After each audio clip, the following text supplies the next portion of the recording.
Greetings, everybody, from the dank basement. This is your wicked Uncle Squinty. How you doing? I'm back after a very long absence from YouTube. Thank you to all my new subscribers, and thank you for my old subscribers for your patience. I hope you've enjoyed looking at some of my past videos while I was away. Wow.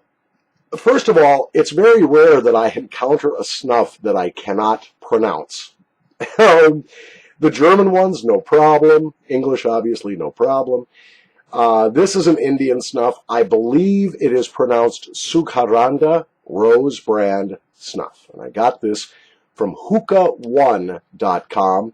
Now, in order to even get this, I had to buy a full box of 12 tins of this. I've given away a lot of this already without ever trying it. Now, in the interest of full disclosure, I'll tell you, this is my third take or so trying to do this video, so I, even right now, have a nose full of this. But we'll pretend that this is my first look at this snuff. Here's the package with all of the labeling peeled off, because the labeling was all ripped off.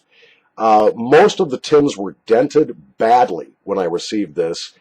Hookah One, you need to tighten up your act, although it might not be their fault. It may have come from India, all damaged up like this, and that's too bad. They need to pack it better, because I believe that this package was probably intended to be very attractive, but after being shipped from India and then from Hookah One, it got to me all beat up. This is a very large tin of snuff. I'm guessing it's 40 grams, maybe a little more, and it's packed full. No way to tell, of course, because the packaging was largely destroyed. Oh, well. What do I expect? Well, look, Indian snuffs come from a very long tradition, probably going back more than 300 years, maybe 400 years. Many of the nasal snuffs were originally formulations used in the practice of Ayurvedic medicine, the Indian native medicine with thousands of years tradition, using herbs and other things to cure a variety of illnesses. I think this is probably from that same tradition. I am not a huge fan of rose snuffs in general. Some of the more complex florals, like the Freiburg and Trayer, I like very much. This, you know, I'm expecting rose. Now, the English rose from Gawith and Toke's rose, to me, have a slightly exaggerated or artificial rose scent to them, although I'm sure they use natural rose oils and so on to scent the snuff. But it's almost too much rose, if that makes sense. It's a real, both the Gawith and the Toke are very strong roses. And in the case of the Toke, it's an artificial or candy-like rose. I don't know that I've ever had rose candy, but you get my idea. Let's take a look at this. And again, we're pretending this is my first exposure to it, even though it's really not. Weird. It's got a very natural rose garden scent to it, but there's some kind of slightly sour back note to this. It's got the base typical Indian tobacco scent to it, but the rose is very natural and not overdone. I think this is going to be a pleasant snuff. Let's take a look. Grind is fine, but not as fine as, we'll say, a Delakia Sparrow or something like that. It does adhere to the fingers. It's dusty. So I'm going to take a smaller pinch. Now, thankfully, because I've done this a couple of times already, my nose is very moist. My nostrils are very, very moist. So I don't think this is going to be a tough one to sniff. Let's take an apple seed size bump. Here we go.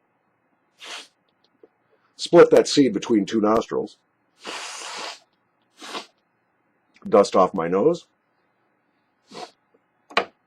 Ooh, okay, my first impression is soap. It's soapy. But the soapy scent sort of goes away quickly. And what you're left with is a very pleasing, not overdone, pleasant rose scent. It's very natural. Yeah, I like this. I'm not a big rose fan, as I said, but I like this. I like this better than the Gowitz English rose, certainly, and better than the Toque rose. And it was cheap. You know, I'll put up with the beat-up containers from Hookah One because it was very inexpensive.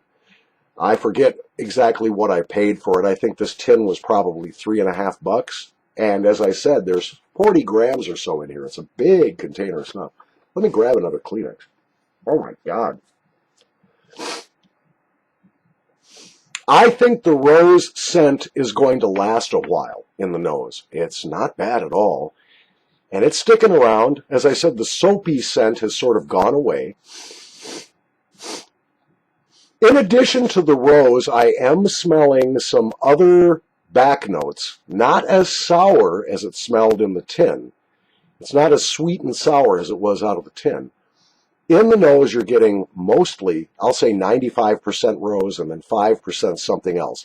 A little bit of the aroma of the Indian tobacco base. I like this. Yeah, it's not bad. Now, everybody kids me because I always give 4 out of 5. But that's going to be the case with this one.